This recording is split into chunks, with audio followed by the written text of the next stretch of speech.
Salut les amis, j'espère que vous allez bien. Alors Messi. Alors Messi les gars, regardez. Regardez vous-même. Lionel Messi le 10. Lionel Messi le 10 les gars. Lionel Messi le 10. J'ai pas mal fait de mettre le maillot de l'Argentine dans mon studio avec floqué derrière numéro 10 Lionel Messi les gars. Aujourd'hui, tout simplement, Lionel Messi est stratosphérique les gars. Il est magique. Alors la patate qui te fait premier but, deuxième but suit l'action, troisième but, encore une autre patate. À 16 mètres, Lionel Messi, c'est un génie les gars. C'est un génie, c'est une dinguerie ce qu'il te fait. Il est très fort ce type. On va toutefois commencer ce débrief. Argentine contre l'Algérie. Un match également référence dans ce premier match de poule direct Coupe du Monde. On va commencer d'abord par revoir religieusement avec la composition de Scaloni. Pour moi, c'est une très bonne composition déjà, il faut le dire. Un 4-3-3, c'est une très bonne composition. Martinez, Christian Romero comme défenseur central avec Lisandro Martinez également. Medina et Gonzalo qui sont des très bons joueurs. Au milieu de terrain, tu as Mac Allister, tu as Enzo Fernandez et tu as Federico De Paul qui, pour moi, a le niveau. Il a le niveau, les gars. Il reste toujours présent. Il joue toujours au haut niveau. Il reste présent et physiquement, il est assis. Et devant, tu as Lionel Messi, Lautaro Martinez à l'axe et Almada. Pas mal pour moi, c'est une très bonne proposition. Mais normalement, s'il faille retrouver l'équipe type pour moi de cette Argentine, ça serait un 4-3-1-2 avec 4 milieux de terrain, Messi en 10 bien sûr, et 2 avant-centres, c'est-à-dire Alvarez et Lautaro Martinez pour pouvoir bouger dans les espaces. Pour moi, c'est l'idéal de l'Argentine. Tu peux déjà jouer avec Mac Allister en 6, De Paul et Fernandez comme relayeurs et Messi en 10 avec 2 pointeurs, Martinez et Alvarez. Pourquoi à chaque fois il faut toujours mettre soit Martinez, soit Alvarez? Pourquoi à chaque fois il faut tout faire ce choix d'avant-centre? Tu peux réussir à les utiliser en même temps. Et encore, si tu veux passer toujours un 4-3-3, tu peux faire bien tourner avec Almada, c'est passes que tu peux utiliser. Et donc, si on revient avec, bien sûr, cette composition d'Algérie, on a vu très bien que Zidane était vraiment bouleversé. Le gardien n'a pas pu s'en sortir. C'est vrai, il est encore jeune, il manque d'expérience, mais il n'a pas pu s'en sortir parce qu'on sait très bien que ça ne va pas pardonner, ça ne va pas vraiment pardonner. Quand tu vois un Lionel Messi en face, tu as de quoi être effrayé, tu as de quoi paniquer derrière. Et là, tu as vu une défense avec Ben Sebaili qui n'a pas répondu présent, ça laissait beaucoup d'espace. Et donc, tu n'as pas réussi à te permettre de bien barrer.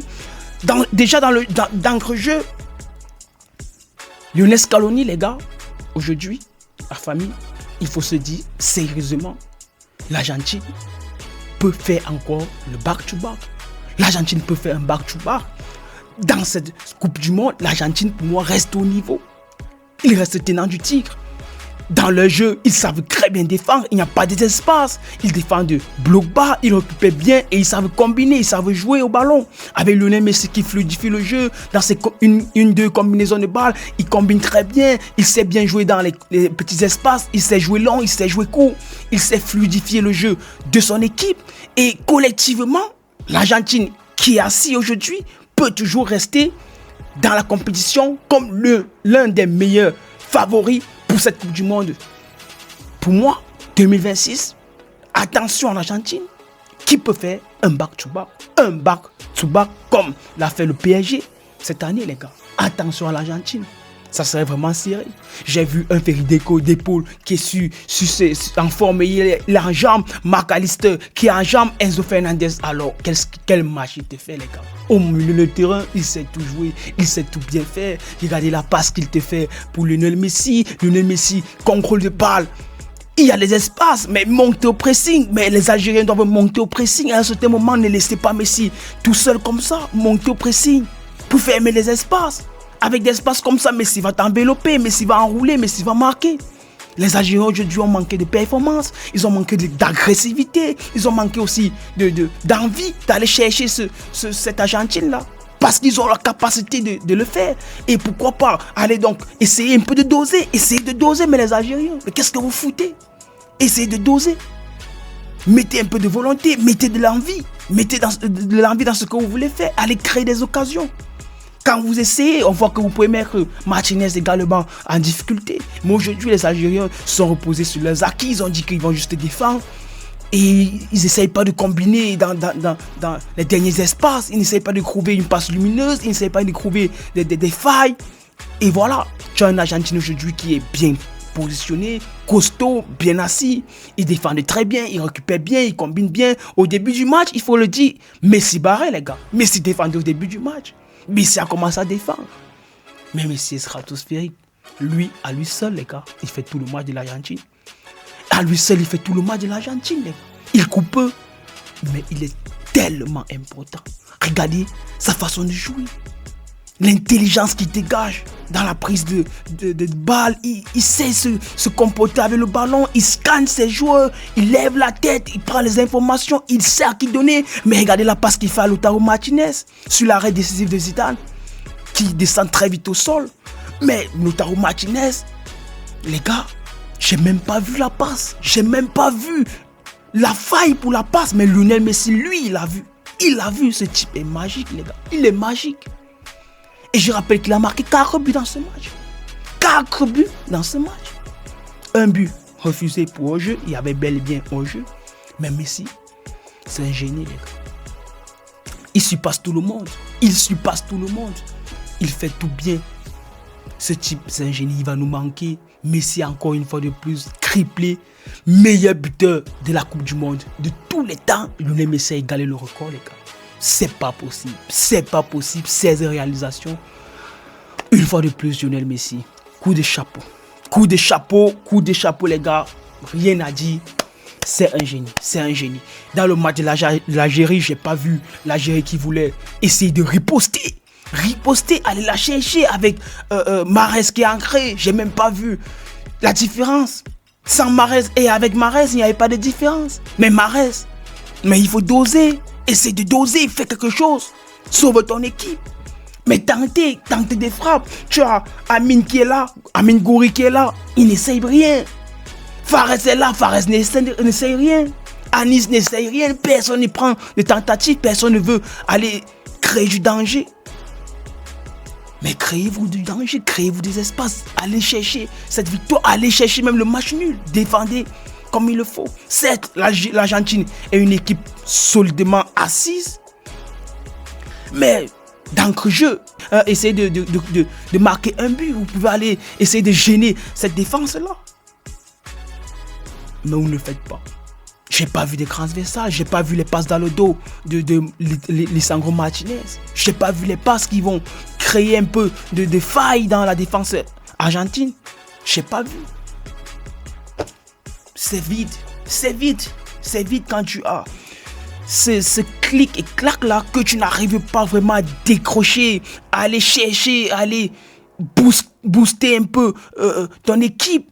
Même le banc qui vient, même la profondeur sur le banc n'a pas pu créer du danger à cette équipe argentine. C'est pas possible, les gars. C'est pas possible.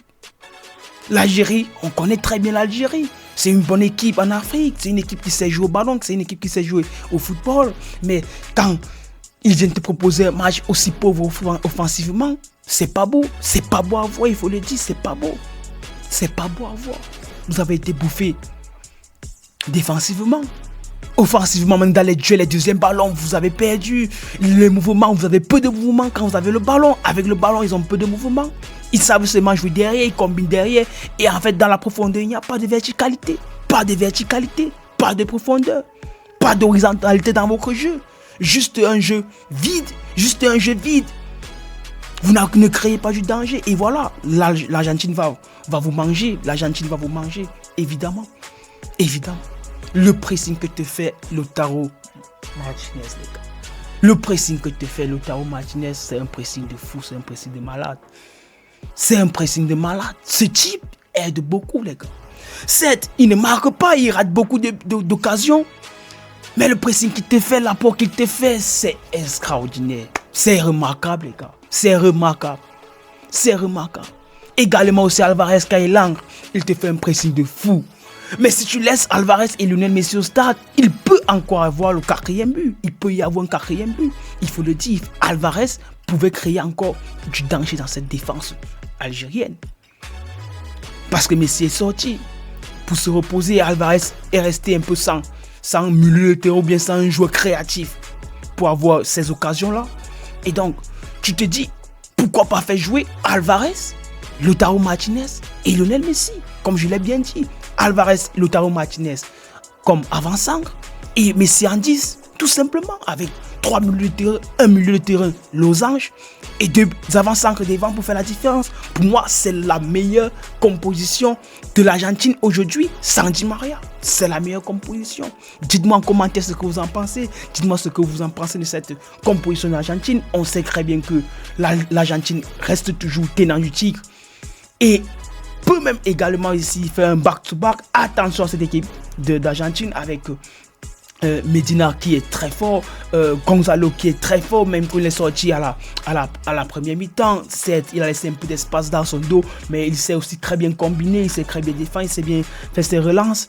Et voilà, tu as une équipe d'Argentine qui rassure avec une belle victoire, 3-0, victoire méritée, match maîtrisé de la part de l'Argentine. Messi domine, Messi surpasse encore l'Europe, Messi est terrifiant, les gars. C'est un génie, il fait tout bien, il est lucide, il est clinique dans sa façon de jouer, il est fluide dans sa façon de jouer, il est chirurgical dans ses passes, dans ses derniers ballons, dans sa touche, dans sa finition.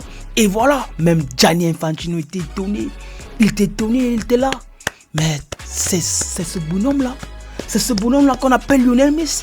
C'est pas possible. Messi, coup de chapeau. Messi, coup de chapeau, les gars. Arrêtez de parler de Cristiano Ronaldo. Il n'y a plus de débat. Hein. Il n'y a plus de débat pour moi. Le débat, c'est ce clôture-là. Lionel Messi, aujourd'hui, il prouve encore que même à 39 ans, il reste Lionel Messi. Il reste le GOAT. Et j'ai bien fait de mettre un maillot dans mon studio. C'était El Foutico. Abonnez-vous, restez connectés. On se retrouve à la prochaine pour continuer nos débriefs, nos avant-matchs dans cette Coupe du Monde 2026.